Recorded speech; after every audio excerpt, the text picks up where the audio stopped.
Jeffrey Epstein, défi Stien, né le 20 janvier 1953 à Brooklyn et mort le 10 août 2019 à Manhattan, est un homme d'affaires et présumé pédocriminel américain. Il devient multimillionnaire en faisant fortune dans la finance en travaillant chez Bear Stearns puis avec son propre cabinet J. Epstein & Co. Une partie de sa fortune serait due au chantage à l'encontre de personnalités puissantes complices qu'il aurait filmé grâce au réseau de caméras installé partout dans ses résidences.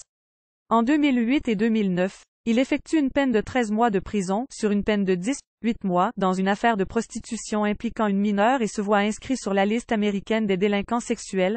En 2019, incarcéré dans l'attente d'un procès pour trafic de mineurs, où il risque la perpétuité, il est retrouvé pendu dans sa cellule. 2 enquêtes sont alors ouvertes à la suite de ce qui est décrit comme un suicide apparent. Biographie enfance et éducation. Jeffrey Edward Epstein est né dans une famille juive de classe moyenne à Brooklyn, New York, où son père travaillait pour les espaces verts de la ville. Epstein étudiait au Lafayette High School de New York, puis à la Cooper Union, de 1969 à 1971, puis au Courant Institute of Mathematical Science à l'Université de New York. Il en serait sorti sans diplôme, nécessaire. Carrière professionnelle. Epstein enseignait l'analyse mathématique et la physique à la Dalton School de Manhattan, de 1973 à 1975, où il eut parmi ses élèves le fils du président de Bear Stearns, Alan C. Greenberg. En 1976, Epstein entame une carrière de trader chez Bear Stearns au sein de la division consacrée aux produits spéciaux et au conseil de stratégie fiscale pour les clients les plus riches de la compagnie. En 1980, Epstein devient l'un des associés de Bear Stearns. En 1982, il fonde sa propre entreprise de gestion financière, J. Epstein Esperluette Co. Il se voit confier la gestion d'actifs de clients pour l'équivalent de plus d'$1 milliard en valeur nette. En 1987, Leslie Wexner, fondateur et président de The Limited, chaîne de magasins basée en Ohio commercialisant des vêtements pour femmes, se rapproche de lui. Wexner achète Abercrombie & Fitch l'année suivante et en 1992 convertit une école privée en une énorme résidence ensuite acquise par Epstein dans l'un des quartiers les plus riches de Manhattan, l'Upper East Side. En 1996, Epstein rebaptise son entreprise de Financial Trust Company, société de fiducie financière, et il la délocalise sur l'île de Saint-Thomas, un paradis fiscal, dans les îles Vierges américaines. En 2003, Epstein fait une offre publique d'achat du New York Magazine, face à d'autres soumissionnaires tels que l'entrepreneur du marketing et de la publicité Donny Deutsch, l'investisseur Nelson Peltz, magnat des médias et éditeur du New York Daily News, Mortimer Zuckerman, et le producteur de cinéma Harvey Weinstein. Ils ont finalement perdu l'affaire, en raison d'une surenchère faite par Bruce Wasserstein, investisseur bien implanté à Wall Street qui versait $55 millions. En 2004, Epstein et Zuckerman s'engagent à investir jusqu'à $25 millions pour financer, à parts égales, le magazine Radar, fondé par une célébrité de la pop culture américaine Mae Rochen, qui conservait quelque part. La plupart des clients de son entreprise sont anonymes mais des commentateurs ont avancé que le mode de vie luxueux d'Epstein notamment était financé par Wexner. En septembre 2002, il transportait Bill Clinton, Kevin Spacey et Chris Tucker en Afrique dans son jet privé, un Boeing 727 pour promouvoir l'ancien président dans ses efforts de lutte contre le sida. Il est également un ami de longue date du prince Andrew, duc d'York. Ils ont séjourné l'un chez l'autre et ont passé des vacances ensemble en Thaïlande. En décembre 2010, le prince était invité par Epstein pour quelques jours dans sa résidence de New York peu après qu'Epstein avait été poursuivi pour sollicitation de prostitution d'une mineure. Son hôtel particulier notamment accueillit Katie Couric, George Stephanopoulos, Charlie Rose et Woody Allen. Les 4600 mètres carrés de ses appartements sont situés juste à côté de la 5e Avenue et surplombent la Frick Collection. Il est la plus grande résidence privée du quartier de Manhattan, qui était autrefois l'école Birch Wheaton School. Epstein d'autres propriétés immobilières, dont, notamment, une grande villa à Palm Beach, en Floride, un appartement à Paris, 22, avenue Foch, un ranch de 4000 hectares, incluant un manoir, à Stanley, en Nouveau-Mexique, et une maison avec des chambres d'hôtes sur son île privée près de Saint-Thomas, appelée Petit Saint-James, Little Saint-James. Il entretient des relations avec de nombreuses personnalités riches et célèbres, dont Bill Clinton. Il donnait des millions de dollars à sa fondation humanitaire et finançait la campagne sénatoriale de sa femme Hillary, le prince Andrew ou l'ex-premier ministre israélien Ehud Barak. En 2002, Donald Trump déclare à un journaliste: « Je connais Jeff depuis 15 ans. C'est un mec génial. On s'amuse beaucoup avec lui. On dit qu'il aime les belles femmes autant que moi, et beaucoup entrent plutôt dans la catégorie jeune. Il n'y a pas de doute, il aime sa vie sociale. » Lorsqu'éclate l'affaire Epstein en 2019, Donald Trump, devenu président des États-Unis, prend ses distances avec celui si, indiquant qu'Will le connaissait comme tout le monde à Palm Beach le connaissait et qu'Will ne l'apprécie pas. Jeffrey Epstein considère d'ailleurs que Trump, qui aurait refusé plusieurs invitations sur son île privée hédoniste, est à l'origine de ses ennuis avec la police du comté de Palm Beach. Les médias soulignent qu'Will, en revanche, était un très proche de Bill Clinton, qui est accusé par Trump d'être impliqué dans la mort de hommes d'affaires afin d'éviter des révélations compromettantes à son endroit. Son penchant pour les jeunes filles est connu dès le début des années 2000. La presse à sensation surnomme alors son avion privé le Lolita Express. Créateur d'une fondation en 2000, il crée une fondation qu'Will baptise Jeffrey Epstein VI Foundation, un fonds de recherche destiné à financer des activités dans certains domaines des sciences et de l'éducation. Avant 2003, cette fondation finançait la recherche de Martin Nowak à l'Institute for Advanced Study à Princeton, NJ. En mai 2003, Epstein établit un programme d'études de la dynamique évolutive à l'échelle de la biologie moléculaire à l'Université de Harvard en offrant 30 millions de dollars à l'université, sous la direction de Martin Nowak, avec comme mission l'utilisation des mathématiques en se concentrant sur des maladies comme le cancer, le virus de l'immunodéficience humaine et d'autres virus. La fondation Jeffrey Epstein VI a également financé la recherche en génétique menant à des progrès dans des domaines tels que la maladie d'Alzheimer, la sclérose en plaques, le cancer de l'ovaire, le cancer du sein, la colite ulcéreuse et la maladie de Crohn. Bref, à confirmer. Epstein donnait des fonds à la Société américaine du cancer, pour des projets technologiques sur la CCT, un test sanguin visant à détecter des mutations génétiques et la recherche de médicaments inhibiteurs du cancer. Epstein s'est approché dans le passé de beaucoup de personnalités scientifiques, comme Gerald Edelman, Murray Gell-Mann, Stephen Hawking, K.I.P. Thorne, Lawrence Krauss, Lee Smolin et Gregory Benford. En 2006, l'Epstein Foundation parrainait une conférence sur Saint Thomas, dans les îles Vierges américaines, avec Hawking, Krauss, et le prix Nobel de la paix, Gerhardus David Gross et Frank Wilczek, couvrant des sujets tels que la théorie unifiée de la gravité, les neurosciences, l'origine du langage et des menaces globales pesant sur la planète Terre. Par la suite, sa fondation soutient la recherche sur l'intelligence artificielle. Elle soutenu Marvin Minsky au MIT jusqu'à sa mort et soutient Ben Goertzel à Hong Kong. L'étendue du soutien apporté à d'autres par Epstein dans le cadre de ses actions philanthropiques est inconnue, car sa fondation ne communique pas les informations qui sont habituellement publiées par les organismes de bienfaisance. Ceci soulevait des préoccupations qui ont conduit le procureur général de New York à tenter d'obtenir plus d'informations. Implication dans des affaires de prostitution, reconnaissance de culpabilité et emprisonnement en 2008, 2009. En mars 2005, une femme contactait la police de Palm Beach en affirmant que sa fille de 14 ans avait été emmenée au manoir de Jeffrey Epstein par une fille plus âgée et payé $300 après un déshabillage en sous-vêtements et avoir été massée. La police entamait une enquête 11 mois, suivie d'une perquisition concluant qu'Epstein avait payé plusieurs escorts pour accomplir des actes sexuels avec lui. Sur la base des dires de 5 victimes présumées et 7 témoins sous serment, données relevées de notes et d'objets trouvés chez Epstein, les enquêteurs ont conclu que certaines des filles étaient mineures au moment des faits. Un grand nombre de photos de jeunes filles ont été trouvées partout dans la maison, dont certaines avaient été auditionnées plus tôt par la police. Selon les enquêteurs en 2006. Epstein avait caché des caméras dans de nombreux endroits de sa propriété pour enregistrer les rapports sexuels entre des personnalités et des prostituées, à des fins criminelles telles que le chantage. Epstein avait mis en place un système pour recruter des jeunes femmes par d'autres femmes, pour ses services de massage. 2 femmes de ménage ont déclaré à la police qu'Epstein recevait des massages chaque jour, quand il était à Palm Beach. En mai 2006, la police de Palm Beach finalement émis une inculpation pour plusieurs chefs d'accusation dont relations sexuelles illégales avec des mineurs et atteinte à la pudeur. À la demande de son équipe d'avocats, dont Gerald Lefcourt, Alan Dershowitz et, plus tard, Ken Starr, Epstein subit un test au détecteur de mensonges où il était demandé s'il connaissait le statut de mineur des filles, bien qu'un détecteur de mensonges ne soit généralement pas recevable devant la cour d'un tribunal.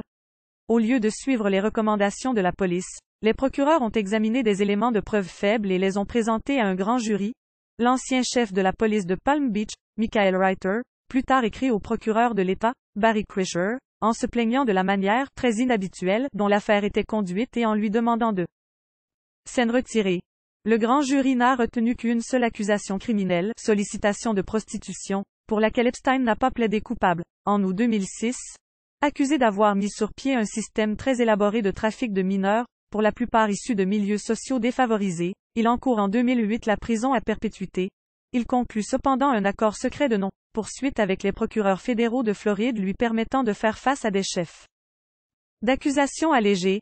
En 2008, Epstein plaide donc coupable pour racolage de mineurs et négocie une peine de prison de 18 mois, ainsi que l'immunité judiciaire pour ses complices. Il effectue sa peine dans des conditions particulièrement favorables, obtenant notamment le droit de se rendre à son bureau 6 jours par semaine. Aucune de ses victimes ne fut informée de l'accord passé avec les procureurs, alors même qu'une loi l'impose. Des courriels divulgués dans la presse en 2018 révéleront que les procureurs ont été dépassés et impressionnés par le pouvoir d'Epstein, manifestant une immense déférence à l'égard de ses avocats. Le procureur Alexander Acosta, devenu secrétaire au travail dans l'administration Trump, sera contraint à la démission en 2019 à la suite de ces révélations. Il était libéré après 13 mois et inscrit sur la liste des délinquants sexuels. Il est visé par 2 accusations criminelles à la suite de l'accord passé avec l'accusation, tandis qu'à l'époque les détectives fédéraux ont pu identifier 36 de ses victimes, dont certaines avaient moins de 14 ans. Une controverse s'ensuit sur la manière dont cette affaire était traitée. Lorsque les accusations sont devenues publiques, plusieurs personnes ou entités ayant reçu des dons de la part du milliardaire, lui ont renvoyé l'argent, dont Elliot Spitzer, Bill Richardson, et le département de la police de Palm Beach. L'université Harvard annonçait qu'elle ne lui retournerait pas l'argent. Plusieurs dons de bienfaisance faits par Epstein au financement de l'éducation des enfants ont également été remis en question. Le 18 juin 2010, l'ancien majordome d'Epstein, Alfredo Rodriguez, était condamné à 18 mois de prison pour avoir tenté de vendre un enregistrement d'Epstein. L'âge spécial Christina Pryor examiné l'enregistrement et convenu qu'Will aurait été extrêmement utile dans les enquêtes et la poursuite des cas, compris pour les noms et les coordonnées de témoins et pour la détection de victimes supplémentaires. Nouvelles accusations de 2015. En janvier 2015, une Américaine de 31 ans, Virginia Roberts Giuffre, affirmait, sous serment, qu'à l'âge de 17 ans et de 1999 à 2002, elle avait été utilisée par Epstein comme esclave sexuelle à son service et celui de ses amis puissants, dont le prince Andrew et un professeur de droit de Harvard, Alan Dershowitz. Elle affirmait avoir subi des abus physiques qui lui ont fait craindre pour sa vie. Elle alléguait que le FBI pourrait avoir été impliqué dans une couverture, évoquant aussi le recrutement d'autres filles. Le prince Andrew, Epstein et Dershowitz ont tout nié avoir eu des rapports sexuels avec elle, et Dershowitz intenté une action judiciaire contre ces accusations. Un journal censé appartenir à Roberts était publié en ligne au sein de la BBC. L'émission Panorama prévut une enquête sur le scandale. Au début de 2015, aucune juridiction n'avait tranché sur ces affirmations. Le avril 2015, le juge Kenneth Mara jugeait que les allégations nouvelles formulées par Roberts contre le prince Andrew n'avaient pas d'incidence sur l'accord de non-poursuite et devaient être retirées du dossier. Le juge Mara n'a rendu aucune décision concernant la véracité ou non des affirmations faites par Roberts. Elle a expressément déclaré que Roberts, plus tard, pourrait apporter ses preuves quand son affaire sera portée devant la cour. Le février 2008, une femme, restée anonyme, de Virginie déposait plainte contre Epstein, devant la Cour fédérale, en réclamant 50 millions de dollars alléguant que quand elle avait 16 ans, en 2004-2005, elle était recrutée pour donner à Epstein un massage dans son manoir, où elle aurait obtenu 200 dollars pour avoir des relations sexuelles avec lui. Une plainte semblable. 50 millions de dollars demandés étaient déposés par une autre femme en mars 2008, représentée par le même avocat. Plusieurs de ces poursuites ont été jugées non recevables et d'autres réglées à l'amiable. Epstein aurait jusqu'à présent réglé 17 cas à l'amiable et d'autres cas étaient en cours de négociation au moment de sa mort. Le 30 décembre 2014, une autre plainte, déposée en Floride, concerne une violation du crime Victims Rights Act. Dershowitz est accusé d'avoir abusé sexuellement d'une mineure, fournie par Epstein. Les allégations portées à l'encontre de Dershowitz ont été finalement éliminées après que son avocat soutenu qu'elles étaient sans fondement. Un document de la Cour allègue qu'Epstein procurait des jeunes filles mineures à d'éminents politiciens américains, puissants dirigeants d'entreprises, des présidents étrangers, un premier ministre bien connu, et d'autres dirigeants du monde. En juin 2016, une autre femme déposait plainte devant un tribunal civil, accusant Epstein et Donald Trump, alors candidat républicain à l'élection présidentielle, de l'avoir violée quand elle avait 13 ans, de manière répétée, en 1994, attachée à un lit, et battue alors qu'elle les suppliait d'arrêter, puis menacée de représailles physiques contre elle et sa famille si elle parlait. Emprisonnement de 2019. Le juillet 2019, Jeffrey Epstein est arrêté pour trafic sexuel de mineurs. La nouvelle procédure concerne de nouvelles victimes et de nouveaux témoins, qui auraient été entendus dans les mois précédant son arrestation. Inculpé le lendemain Jeffrey Epstein est incarcéré à New York, au Metropolitan Correctional Center, le 25 juillet 2019. Il est retrouvé inconscient sur le sol de sa cellule avec des marques sur le cou. L'administration pénitentiaire pense alors que le milliardaire tentait de mettre fin à ses jours, mais certains évoquent une possible agression de la part de son codétenu. Mort en prison. Annonce et réaction le 10 août 2019, à 6h30 du matin. 2 gardiens de prison découvrent le corps de Jeffrey Epstein, pendu avec des draps, tout bleus, dans sa cellule du Metropolitan Correctional Center en. L'administration pénitentiaire fédérale américaine annonce officiellement quelques heures plus tard la mort du millionnaire, qui se serait suicidé, à l'âge de 66 ans. Le procureur de New York, Jeffrey Berman, évoque un suicide apparent. Dans les jours qui suivent, le directeur de la prison est muté et 2 employés sont suspendus. L'annonce de son décès déclenche un scandale aux États-Unis, sa mort étant vue comme un moyen pour de nombreuses personnalités d'échapper à des accusations ou poursuites. La surveillance spéciale dont bénéficiait Epstein depuis le 23 juillet, justement en raison d'une tentative de suicide, avait été rapidement levée.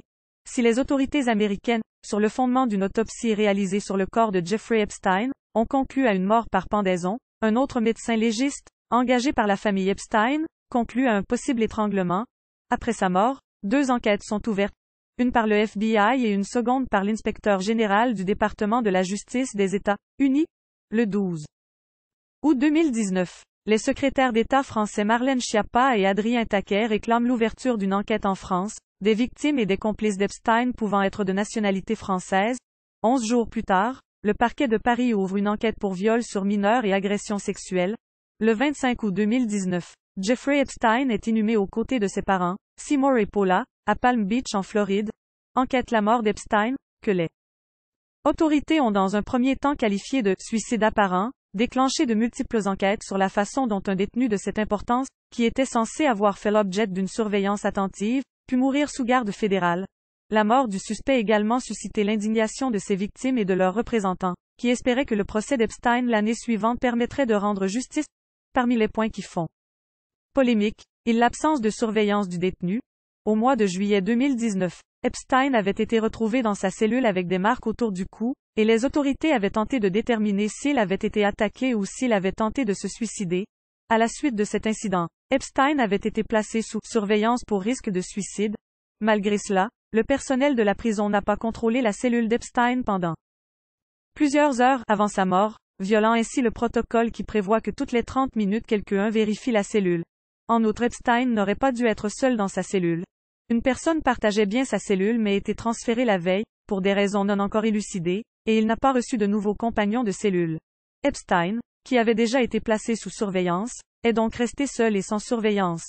Les premiers résultats de l'autopsie n'ont fait que renforcer les interrogations concernant la mort d'Epstein. Le docteur Mark Siegel estime qu'il est maintenant plus probable que la mort de Jeffrey Epstein soit un homicide plutôt qu'un suicide, en raison de l'autopsie complète du corps d'Epstein, qui trouvait des os cassés dans le cou, compris l'ossioïde. L'ossioïde, qui se trouve près de la pomme d'Adam, peut être brisé lors d'un suicide par pendaison, mais sa fracture est statistiquement plus fréquente dans les cas de meurtre par strangulation, comme l'indique le Washington Post. Le 16 août, le rapport d'autopsie confirme que Jeffrey Epstein s'est suicidé par pendaison. Selon des responsables anonymes cités par le New York Times, il aurait utilisé des draps pour se donner la mort. D'après le New York Post, il aurait rédigé 2 jours avant sa mort un testament confiant sa fortune à un trust dont les bénéficiaires sont inconnus. Le 30 octobre, le New York Times publie un article remettant en question le premier rapport d'autopsie. Un autre médecin, le docteur Michael Baden, engagé par le frère d'Epstein, réfute la version du suicide, notamment parce qu'Epstein eut plusieurs fractures de l'ossioïde, os du cou, ce qui est très inhabituel dans le cas d'une pendaison et serait plutôt un signe d'homicide par strangulation. Notes et références. Cet article est partiellement ou en totalité issu de l'article de Wikipédia en anglais intitulé Jeffrey Epstein, voir la liste des auteurs. Lien externe. Portail de la finance. Portail de la criminologie. Portail des États-Unis.